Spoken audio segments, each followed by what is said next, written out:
Imamat 5. Bila mana perlu dipersembahkan kurban pengampunan dosa.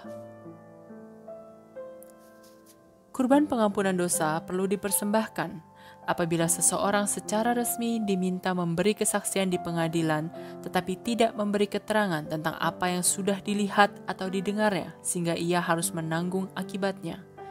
Apabila seseorang bersalah karena dengan tidak sengaja menjadi najis sebab telah menyentuh sesuatu yang najis, misalnya bangkai binatang, dan kemudian menyadari perbuatannya. Apabila seseorang bersalah karena dengan tidak disengaja menyentuh barang najis yang berasal dari manusia dan kemudian menyadari perbuatannya. Apabila seseorang bersalah karena bersumpah dengan sembarangan untuk melakukan apa saja dan kemudian menyadari perbuatannya. Dalam setiap perkara itu, orang yang bersalah harus mengakui kesalahannya, dan untuk tebusan dosanya, ia harus membawa seekor domba atau kambing betina untuk Tuhan. Imam harus mempersembahkan korban itu supaya dosa orang itu diampuni. Tetapi apabila orang yang bersalah tidak mampu menyediakan domba atau kambing untuk menebus dosanya, ia harus membawa sepasang burung tekukur atau burung merpati muda, seekor untuk korban pengampunan dosa dan seekor lagi untuk korban bakaran.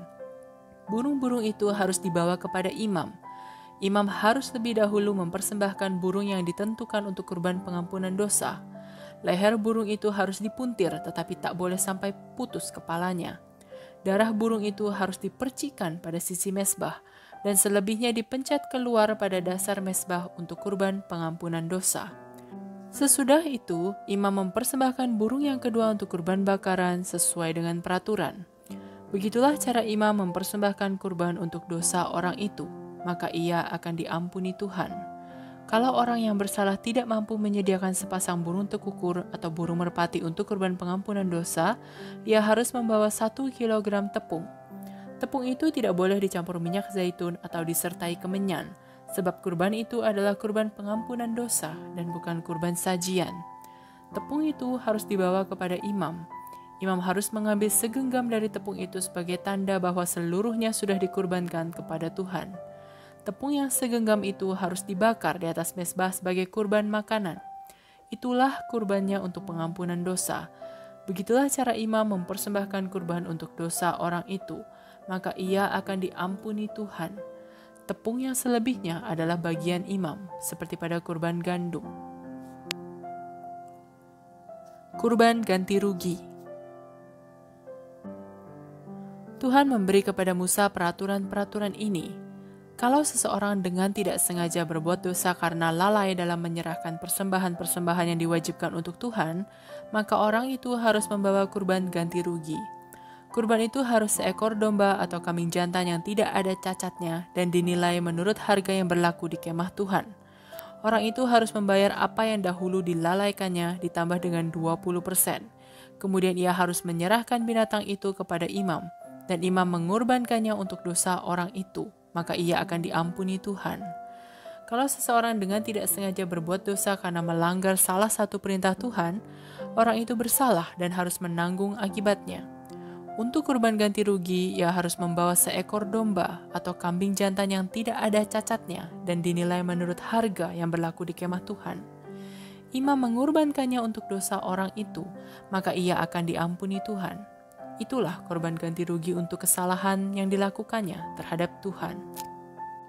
Imamat 6. Tuhan memberi kepada Musa peraturan-peraturan ini.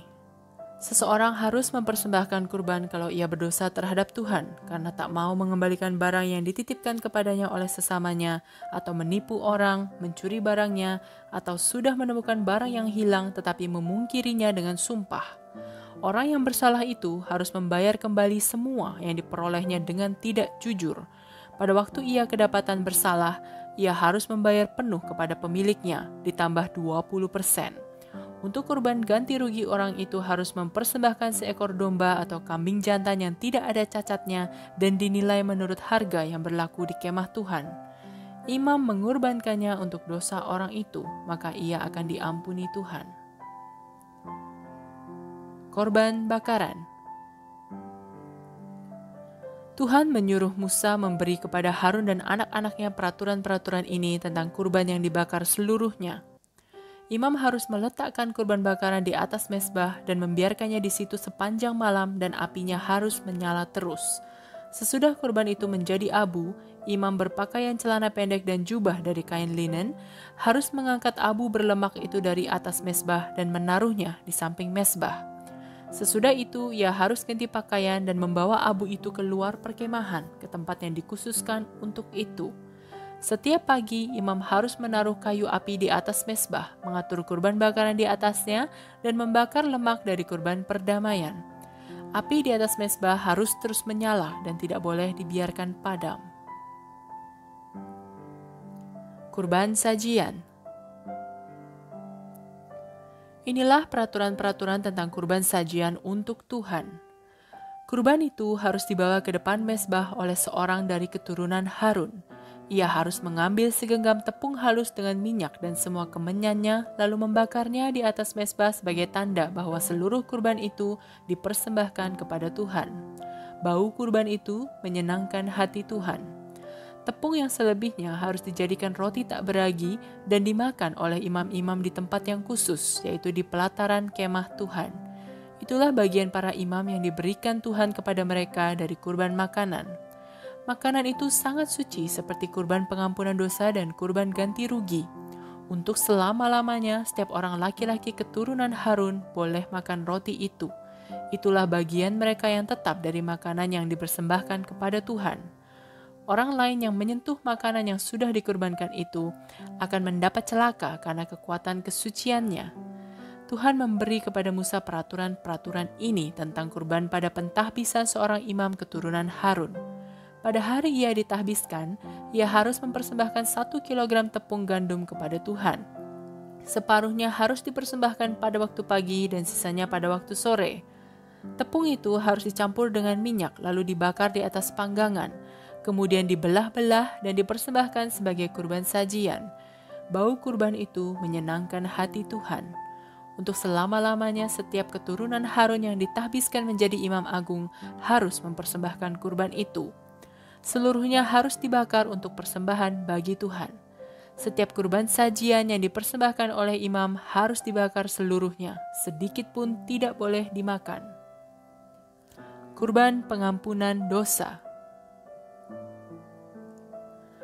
Tuhan menyuruh Musa memberi kepada Harun dan anak-anaknya peraturan-peraturan ini tentang kurban pengampunan dosa. Binatang untuk kurban pengampunan dosa harus disembelih di tempat memotong binatang untuk kurban bakaran. Kurban itu sangat suci. Imam yang mempersembahkan kurban itu harus memakannya di tempat yang khusus, yaitu di pelataran kemah Tuhan. Siapapun atau apapun yang kena daging ternak itu akan mendapat celaka karena kekuatan kesuciannya. Kalau sehelai baju kena percikan darah binatang itu, baju itu harus dicuci di tempat yang khusus. Periuk tanah yang dipakai untuk merebus daging kurban itu harus dipecahkan.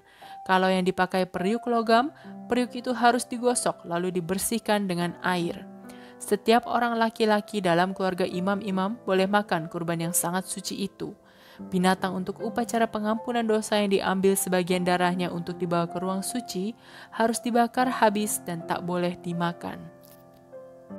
Imamat 7. Kurban ganti rugi.